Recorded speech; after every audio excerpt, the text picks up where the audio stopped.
Welcome dear student. In one another session, myself Darshana Sandeep Shinde and welcome in Pharmaceutics 1 practical session. Let's start our session. Today we see the experiment number 2. Title is to understand the concept of labeling. Where are concepts involved in that?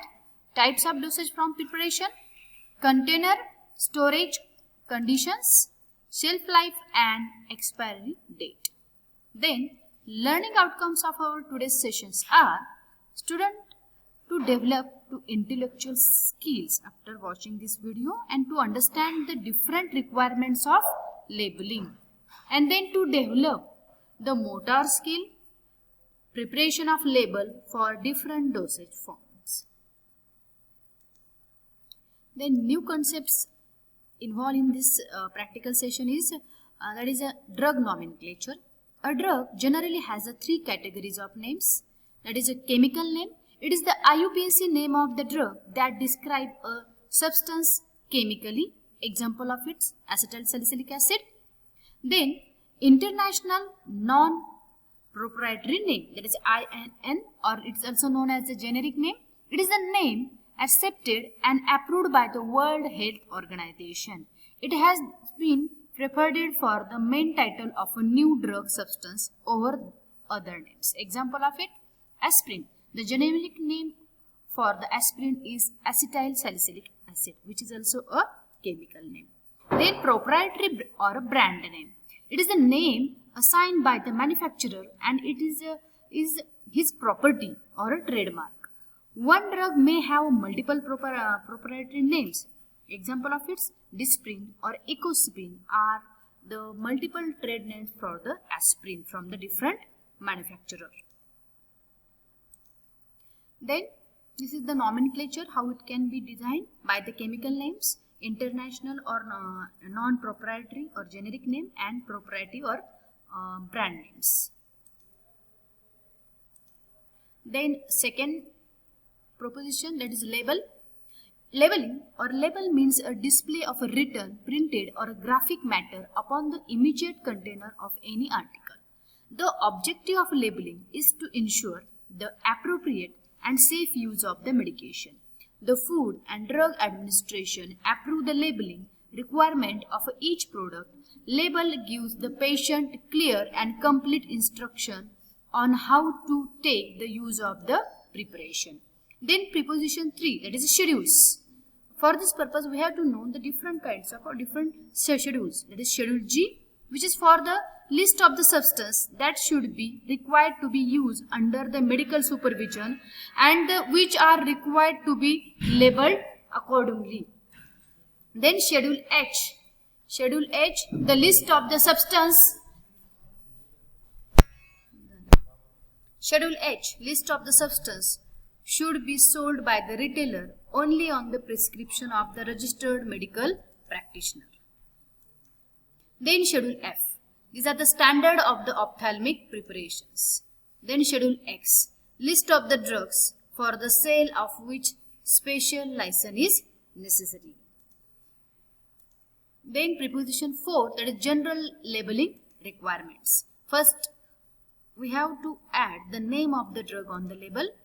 For the drug include in the official pharmacopoeia, that is Indian pharmacopoeia, the letter IP should be followed the name. The drug include the National Formulary of India, the name should be followed written by the NF1. This is the standard Formula 1. Then the net content, we have to mention the net content on the label also. In terms of the weight, measure, volume, number of units of content, number of units of activity, it should be expressed in the metric system. Then this is for the oral liquids. We have mentioned the content per 5 ml for the single dose, and content sometimes we also written as the per ml dose below the 5 ml. For solids, in a parenteral one we have written as the weight per milligram, weight per gram. Tablets in form of the tablets we written the contents or per unit, and other preparations we return the net content as in the form of the percentage weight or volume. The name of the manufacturer and address of the premise of the manufacturer where the drug has been manufactured. Then batch number is also written on the label. It is a reference number from which the details of the manufacturer of the particular batch from which the substance in the container is taken are recorded and are available for the inspection. It is preceded by the words batch number or BN number, batch or lot number or LOT number. This is also denoted by different by these 4 ways. After that, license number, it is presented by the words MFG license number or ML dot number. Then date of manufacturing, then date of expiry or shelf life is also mentioned on the label. Then alcohol content. If any drug contains the alcohol, it should be mentioned on the label. If more than 3% by volume, it is expressed in terms of the average percentage by the volume of a absolute alcohol. Then for the drugs under the schedule G, H and X, narcotics, analgesic, then hypnotics, sedative, antileptics, hypoglycemic, as a conspicuous red vehicle line on the left side of the running throughout the body of the label required to be printed. Then for the schedule G drugs, there should be one caution will mention. It is dangerous to take this preparation except under the medical supervision, surrounded by a line with which these shall be no other words. For schedule H drug, warning should be written just like that. Warning: to be sold by the retail on the prescription of a registered medical practitioner only. Then if it is contain a substance specified in the scheduled drug but labeled with the symbol RX and conspicuously displayed on the left top corner of the label. Then if the medicines meant for the external application shall be applied with the word capital, that is for external use only. These kinds of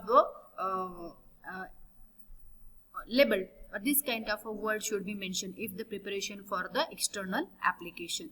Then for the ophthalmic preparations, additional specification shall be shown on the label of the container. The statement used within the 1 month after opening, name and concentration of preservatives, the word not for ingestion, this will be mentioned on the ophthalmic preparations. Then indication and use, and then we also mention the indication use of the preparation. Then we also mention the direction for the use. For example, for the lotions, shake well before this one is the direction, or a solution, dilute 1 tablespoonful with the glass of water, etc. Then storage condition, we also mention the storage condition on the label compulsory. For example, for the spirits, tinctures, we mention or we written on that, stored in an airtight container, protected from the excessive heat, light and freezing. This is the sample labels of, we see the different sample labels. This is the sample label for the alcohol content or for externally applied preparations. Here the generic name, official name, in the official pharmacopoeia if any, then volume, amount or quantity should be written on the left side of the label. Then compositions, alcohol content, if you any have the alcohol content, then category, indication, direction of use, dose, storage, special precautions, and these are the special directions, that is for external use only. Then schedule, if it has under the some kind of schedule, the name of the schedule. Then manufacturing license number, batch number, MFG date number, expiry date number and retail price. And last one is the manufacturer's address. Then next label is for the semi-solids one, that is this is the specimen copy for the lipsticks. Here with the name, write down the name of the lipsticks, that is Max Glow lipstick. Then net content, compositions, what is contained, what are the compositions, then its indication or use for protective and moisturizing action. Then direction use, how use it, that is rub gently without pressure. Then storage condition. Then special direction for external use only. Then these are the manufacturing license number, batch number, MFG date number, retail price, etc. And last one is the manufacturer's address. If you add some kind of a picture, it will make your label more and more attractive. Then this is the third specimen copy for the insulin or injection types. For the injection type, we have to written this is the RX symbol. Then left hand side mention the quantity, net quantity of the drug. Then schedule, under which schedule this preparation is, that is name of the schedule. That is here is the insulin is under the schedule H. Then direction, category, route of administration, by which route this injection should be given. Then storage condition, and here for the injection or for injection there is one common direction, that is not for ingestion, it is not for oral use, this is for the injection. Then rejection of ampoule, if any visible particle is present, this should be mentioned on the injections label. Then all the other common factors, that is my manufacturing license number, batch number, date, expiry, maximum retail price, etc. And last one is the address of the manufacturer. These are the specimen copies which explain the label, how to label. Thank you very much for watching this video.